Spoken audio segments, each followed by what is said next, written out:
Bu oruç ayında 60 aileye gıda yardımı yapmışız. 350 çift ayakkabı dağıtmışız. 20 aileye de elbise yardımını yapmışız. Daha hali yardımımız devam etmektedir. Hedefimiz zaten 200-250 dedik. İşte yeni dağıtımı aslında yeni başlamış. Şimdiye kadar diyoruz ya işte toplamışız. Eğer düelli kardeşlerimiz, zengin kardeşlerimiz, varlıklı olan kardeşlerimiz telefon açıyorlar. Biz gidip oradan o malları getiriyoruz. Burada dağıtmaya başlıyoruz. Yani kendileri getiriyor. Bazen de onlar diyor biz de beraber geliyoruz. Bazen de kendileri getiriyoruz diyorlar. Siz alın siz dağıtın biz yapamıyoruz.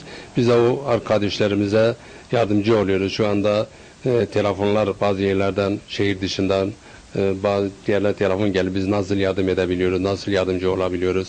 Halen de bu yardımlar bir şey böylelikle devam ediyor. Şu anda işte yardımlar aynı dediğimiz gibi devam ediyor. Toplandığımız şeyler de halen devam ettiriyoruz yani. 600'e yakın başvuru var bizde. Yani gelen şeyler de 600'e yakın.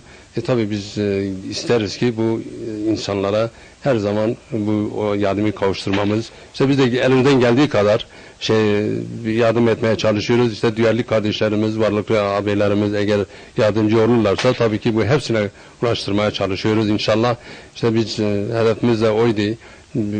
Gelen mal işte gelen mala göre, gelen şeye göre biz de dağıtımı yapmaya çalışıyoruz ve halen de devam ettiriyoruz. Gıda paketleri işte çay, şeker, yani bunlar zaten biliyor temel gıdalar, mercimek, burgul, pirinç, fasulye, reçel, çay, işte gıdalarız biz yani 80 bir paketini 70-80 arasıdır.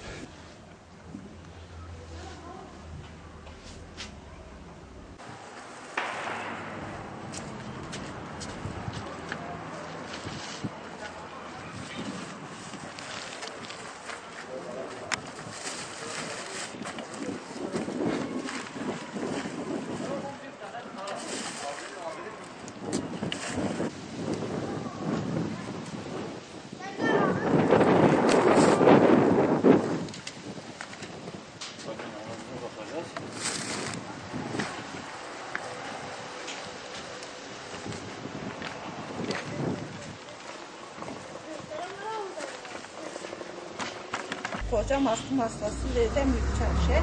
Eve bakamıyor, yardım ediyorlar bize. Bu yeni ihyadır.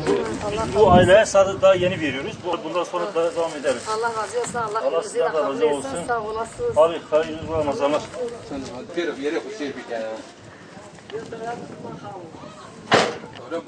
Tespit ettiğimiz abi amadır. Közleri görmüyor.